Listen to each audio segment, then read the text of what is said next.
Hello everyone, welcome to the Batman vs. Dracula review.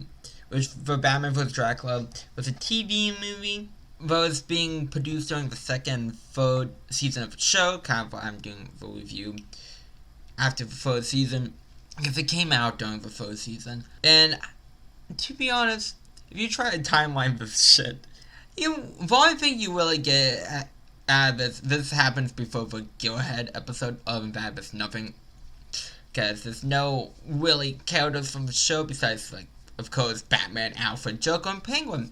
So to be like, oh, well, the Chief Warhorse is still here, so it takes place during season 2. Oh, yen! There's no yen. Of course, why would there be a yen? The thought is real. But no yen. But, like, there's no backup, there's no going, so it takes place. No, it just takes place somewhere. Who knows? Have fun, people who like to do timelines. Again, the only thing you really can get because of the Batmobile design, it takes place before the Gearhead episode.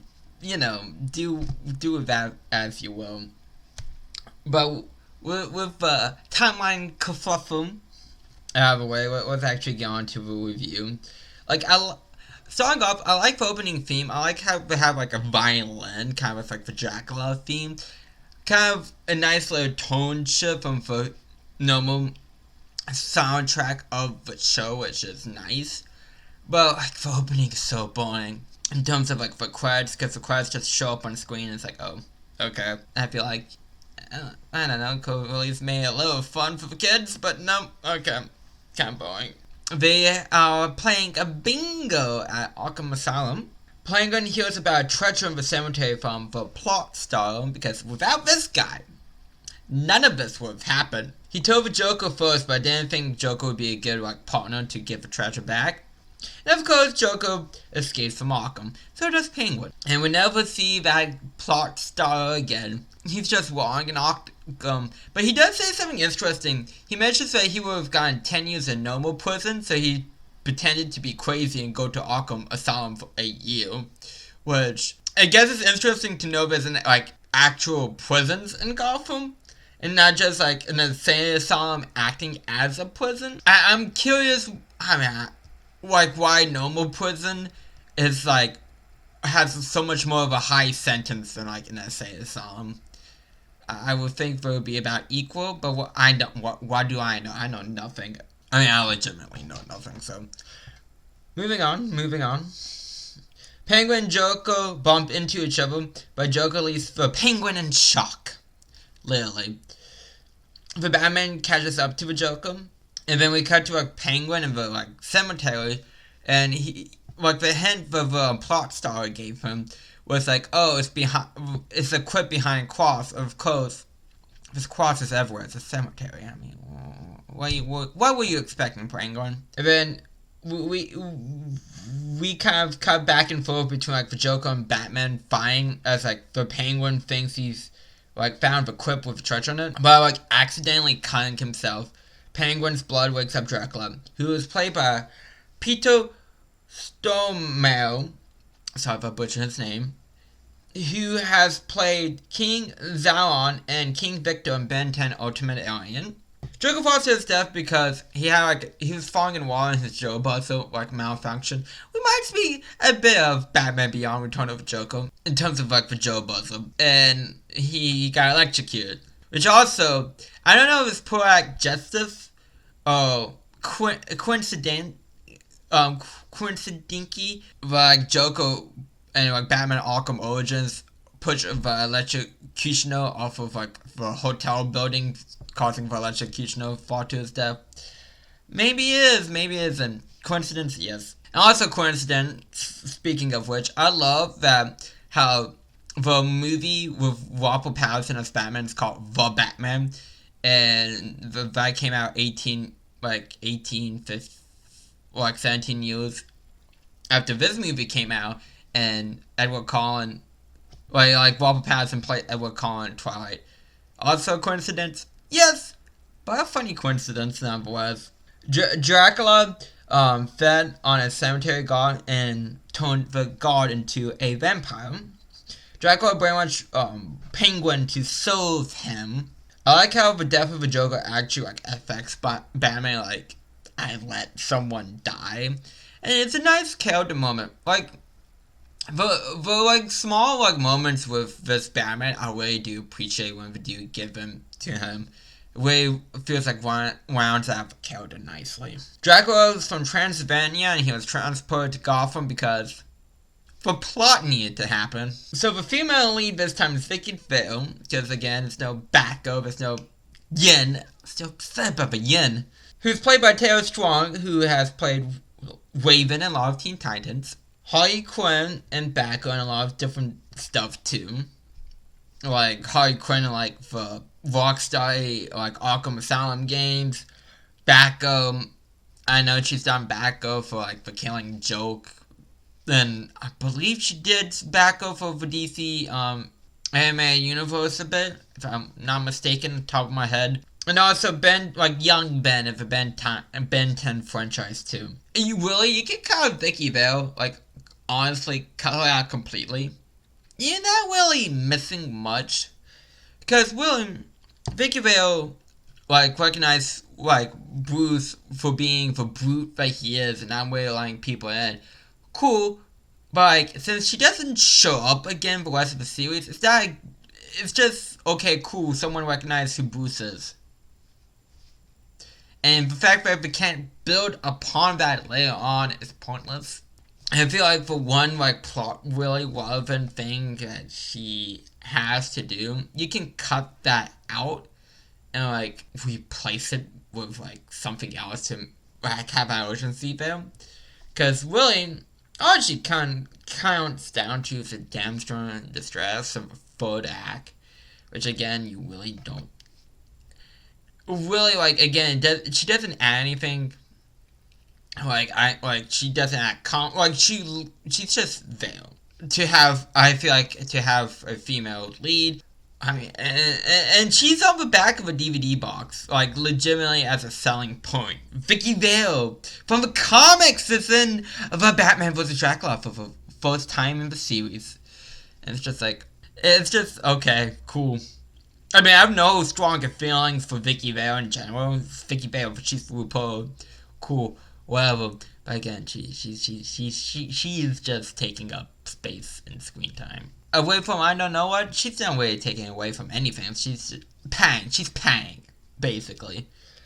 Which is a shame to have like a character played by Taylor Strong just be paying. I met Taylor Strong, she's cool.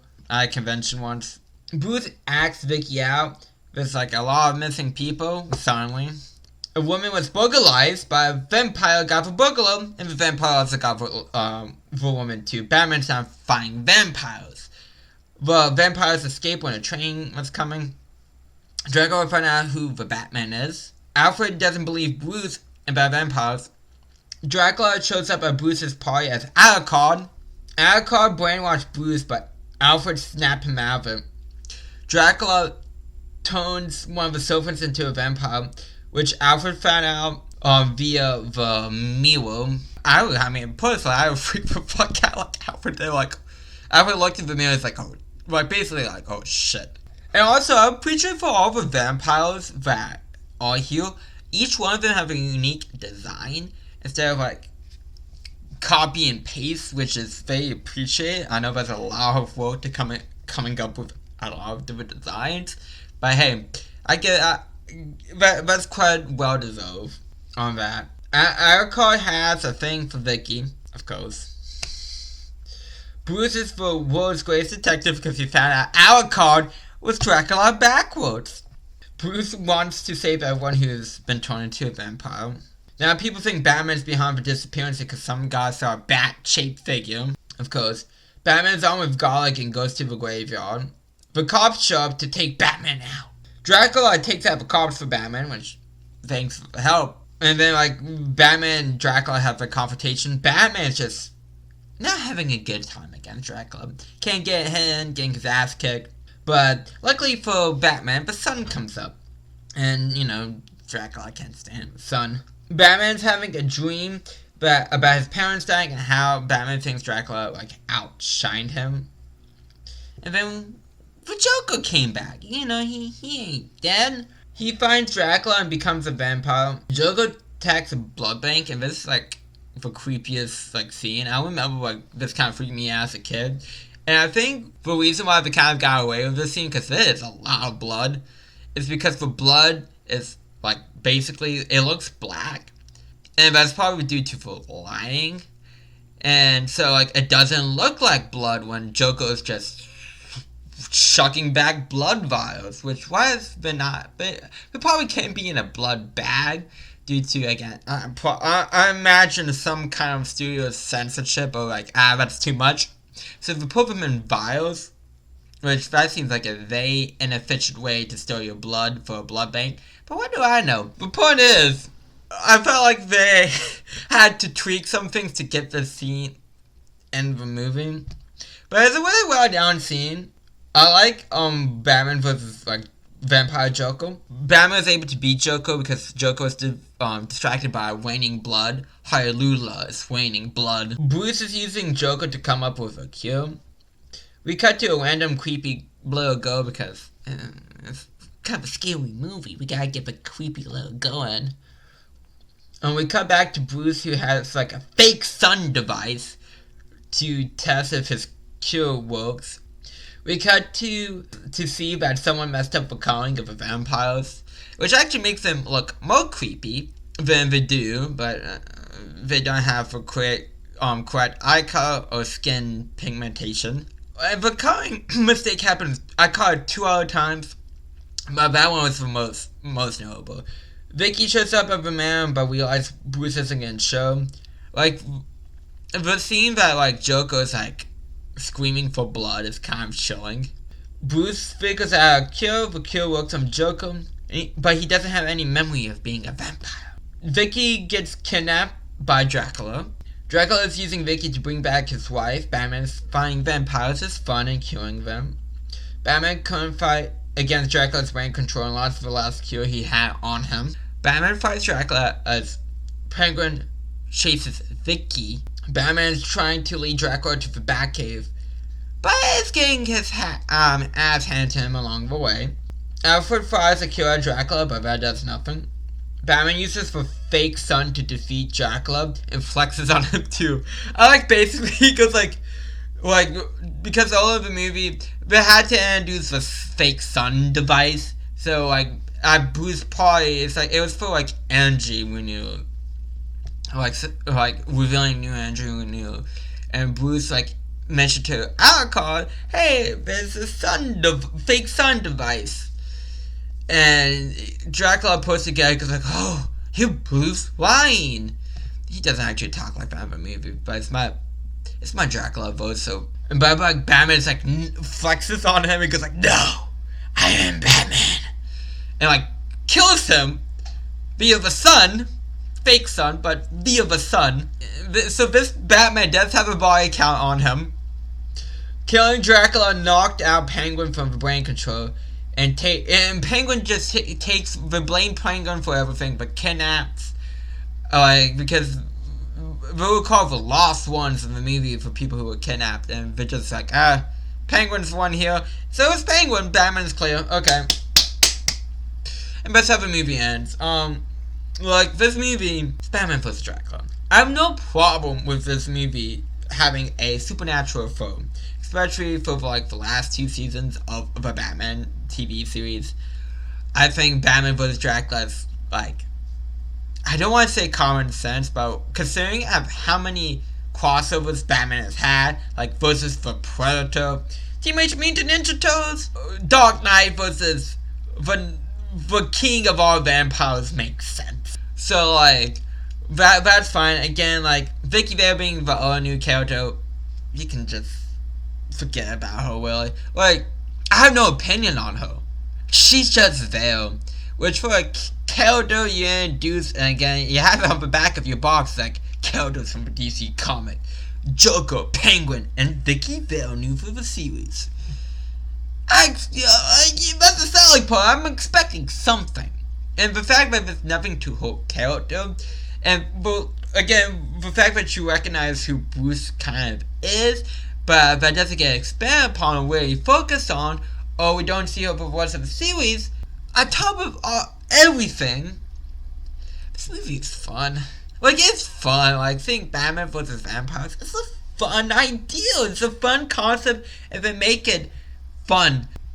Like, something, obviously they were planning to give that, like, 86-minute mark. It's even the 490s, 86 minutes. Like, I feel like the police chase was, like, pang. Obviously, it wasn't supposed to be, like, a big deal, like how it was in Max of a Phantasm, but, like, it reminded me of Max of a Phantasm, so I mentioned that. And, like, again, the Vicky Vale stuff also felt like pang, because, again, you could have just had, like, for the urgency, be like, oh, well, if, like, people are vampires for too long, they stay vampires.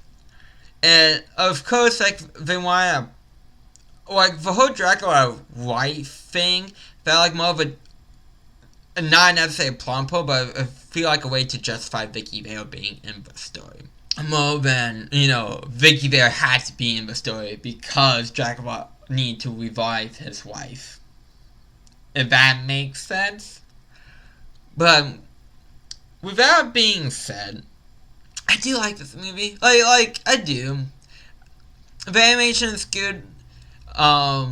It's weird to see the series not on Blu-ray quality footage because I've been watching the series on Blu-ray, but this movie isn't on Blu-ray, so that's a bit jarring. But like, other than that, like, I mean, but I guess the most important thing, this is fun, and I did have a good time watching Batman up against vampires.